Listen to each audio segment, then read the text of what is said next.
প্রয়াত জীবন চক্রবর্তীর স্মরণ সভায় রাবার শ্রমিকদের অবদানের স্বীকৃতি। বুধবার রাজনীতির সিআইটিইউ সদর কার্যালয়ে অনুষ্ঠিত হল রাবার শ্রমিক ইউনিয়নের সভাপতি প্রয়াত জীবন চক্রবর্তীর স্মরণ সভা। সভায় উপস্থিত ছিলেন সিআইটিইউ রাজ্য সভাপতি মানিক দে, রাজ্য সম্পাদক শঙ্কর প্রসাদ দত্ত সহ সংগঠনের অন্যান্য নেতৃত্ব।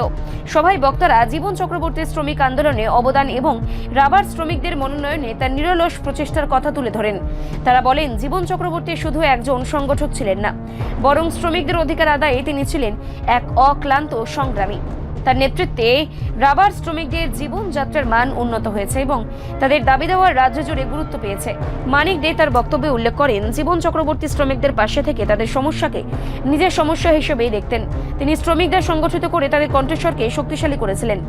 শঙ্কর প্রসাদ দত্ত বলেন, তাদের সংগ্রামী জীবন থেকে বর্তমান প্রজন্মের শ্রমিক নেতাদের শিক্ষা নেওয়া উচিত। শ্রদ্ধা জানিয়ে তার শোকসপ্ত পরিবারদের প্রতি সমবেদনা জানিয়ে কয়েকটি কথা আপনাদের সঙ্গে বলছি।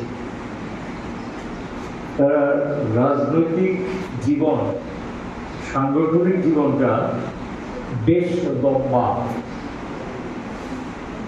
অতটা সবটা আমার ধারণায় ছিল না।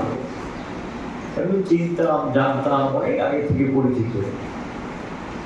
তবে সমর চক্রবর্তী আজকে ডেইলি দেশের কথা পত্রিকা তার জীবন সংগ্রামে যে লেখাটা দিয়েছেন, সেই লেখাটার মধ্যে তার অনেকগুলো দিক তুলে ধরেছে।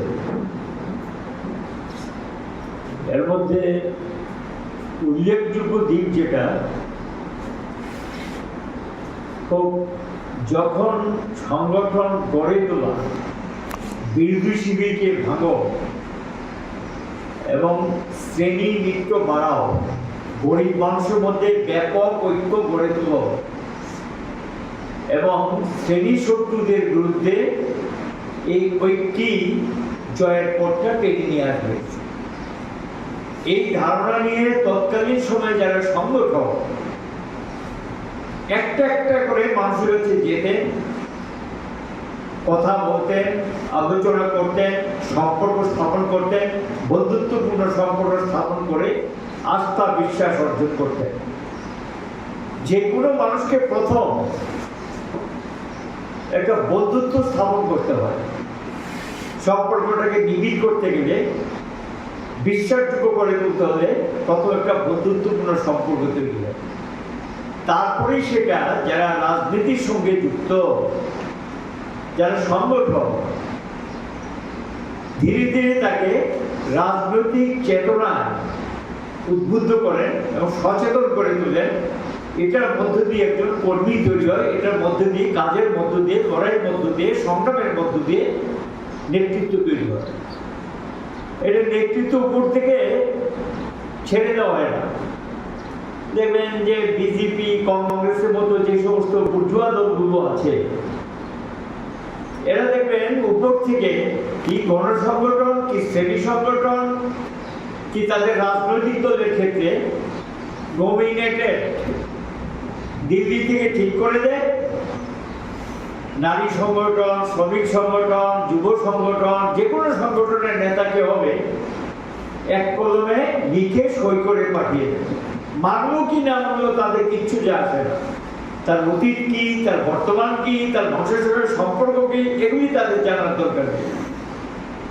এবং তারা দেখে কোন জিনিসটা, সে শ্রেণী সংগ্রামের বিরোধিতা করতে পারবে কিনা, শ্রেণী আন্দোলনের বিরোধিতা করতে পারবে কিনা, এটা অন্যতম একটা যোগ্যতা ওই দলগুলোর কাছে। সেই যোগ্যতা হিসাবে আর সঙ্গে আরেকটা যোগ্যতার কথা বলতে হয়, উল্টা পাল্টা বোঝানো, মিথ্যে কথাকে সত্য করে ছেড়ে দেওয়া। এবং এই কিছু যোগ্যতা যাদের আছে তাদেরকে তারা সাধারণত নেতা হিসেবে মেনে নেন এবং নেতৃত্ব করেন। আমার রাজনৈতিক জীবনের অভিজ্ঞতার মধ্য দিয়ে, আপনাদেরও একটা অভিজ্ঞতার মধ্য দিয়ে যেটা দেখতে পাচ্ছি, কথাগুলো বললে হয়তো তারা শুনবে, রাগ করবে, কিন্তু করলেও যেটা অপ্রিয় সত্য সেটা তো বলতে হবে। দেখছেন তো, অতীতও দেখছেন, বর্তমানও দেখছেন, ভবিষ্যতেও দেখবেন।